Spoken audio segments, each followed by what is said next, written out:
guddiga horumarinta xaafadda Oktoobar ayaa kaalmo raashin iyo dhar isugu jiray u qaybiyay ku dhawaad 100 qoys oo ku soo guuray duleedka dhinaca bariga iyo hawdka ee magaalada Burco. Qoysaskan oo ay ka baxeen xoolihii isla markaasna ay guddidu u dhaxmartay xaafadaha magaalada gudaheeda ayaa aad ugu farxay kaalmadan. Guddigan ayaa ka warbixiyay siday ku soo ururiyeen kaalmadan iyagoo qaar ka mid ah qoysaskan la caawiyeen ay si weyn ugu duceeyeen guddiga kaalmadan u soo ururiyay.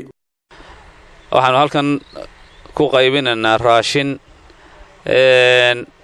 ka kooban 390 qoys oo raashinka ah mid ay iska soo ururisay xaafadda Oktoobar uguna deeqday walaalahooda abaaraha ku tabaaloobay iyadoo runtii xaafadanu ay dhowr jeer horena wax bixisay kiila baasta iyo kiila saliid oo la isu geegeeyay.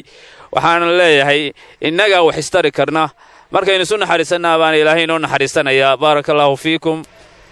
xaafadda Oktoobar yaa galaanmiis iyo dhegleeqaad ku keentay waxayna ugu keeneen inay u gurmadaan walaalahooda tawaalaysan ee goodiyada magaalada iyo dalkaba ku tawaalaysan wixii ay ka gaari karto suxil qaadeen naftiina iyo maalkiina bay isaga xil qaadeen ilaahay xaqiisa jisayga ka hela fog tagin in madiibadaha iyo jabcadaha iyo galaamada dadku biilasha ay soo qaataan guriga yaala raashinka guryaha la soo dhigo madiibada ama galaanka ama jabcada inta la ururiyo oo la isku dardaro in dabeedna laga sameeyo manfac raashinka dadku ay cunaan lagaga caawiyo. marka sida arkaysaan waxa ku jira dharkiiba kamida saliidiiba kamida sonkortiiba kamida daqiiqdiiba kamida. marka waxa Ilaahay mahadiya inaanu ku guuleysanay oo raashinkii shubab ka dhignay oo la xidhxidhay oo rufciye laga dhigay laguna caawinayo sida arkaysaan dadka masaakiinta ay halka tuban yal soo caawiyo wixii awoodaan u soo dira waa dad masaakiin xooli baa ka baxay. Ilaadanta halka aanu ka leenahay waa mid xaqiiqo ah. waxaanu leenahay dadweynaha Soomaaliyeed meel kasta ay joogaan iyo dawladda sharafta leh ummadda in la caawiyo.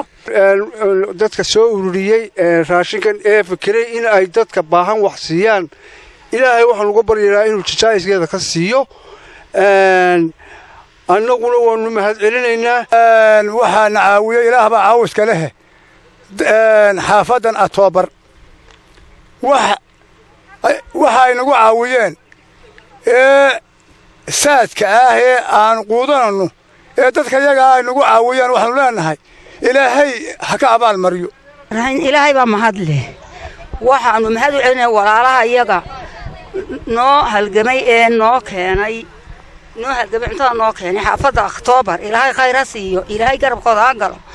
waxaanu Ilaahay ka baryaynaa Ilaahay riisq wasac inuu wada siiyo. idinkana waxaanu idin rajaynaynaa dambi dhaaf iyo maghfiro.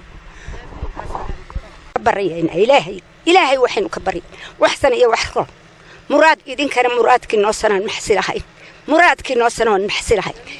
Ilaahay waxaanu ka baryay raxmad khayr qabta. dhinaca kalena Suldaan Maxamed Nuur Cali oo ka mid ah salaadinta Soomaaliland ayaa si shakhsiya kaalmo biyo oo ka kooban 16 booyadood ugu kala diray deegaano tiro badan oo hoos yimaada gobolka Togdheer. waxaana deeqdan biyaha qayb ay ka noqonaysaa gurmadka loogu jiro badbaadinta dadka iyo xoolaha sida weyn ay u saameysay abaar. waxaanu diraynaa booyadaha fara badan 16 booyadood oo aan u qaybinayna dhowr tuulo oo gobolka ku yaala oo ka bilaabmaya Cali Saahid iyo Cadow Yuruura qabri gorod بالهيله محوها كذا بالعلو ويسو بوردلي علي فارح وركلا ديرنا هدي إلهي نفتينو دايو وحي كلا سو حرانا دنبنا وان ودونا ولاهنا waxaanu ka baryanay abaarta in Ilaahay naga jeebiyo oo Ilaahay raxmaanka roobina siiyo. bixiyay Suldaan Maxamed Nuur Cali ayaa ugu deeqay dadkiisa baahan ee maxay ahayd abaaruhu ay saameeyeen. Ilaahay jisaaya ka siiyo, Ilaahay jaaji siiyo. meeshii uu ka soo saaray Ilaahay wax roon ha u galiyo, Ilaahay roobka hay noo shubo. mahad mudan Maxamed Nuur Cali Suldaanka biyaha keenay ayaa mahad mudan. waanu mahadnaqnaa alxamdulilaahi rabbil caalamiin baa loo waayo ummad baqtiyaysa oo deeqaraad laayay iyo adduunyo yacnaha aad iyo aad u liidata ayuu gacan qabtay. Mustafa Ismaan magaalo telefishinka qaranka Soomaaliland magaalada Burco.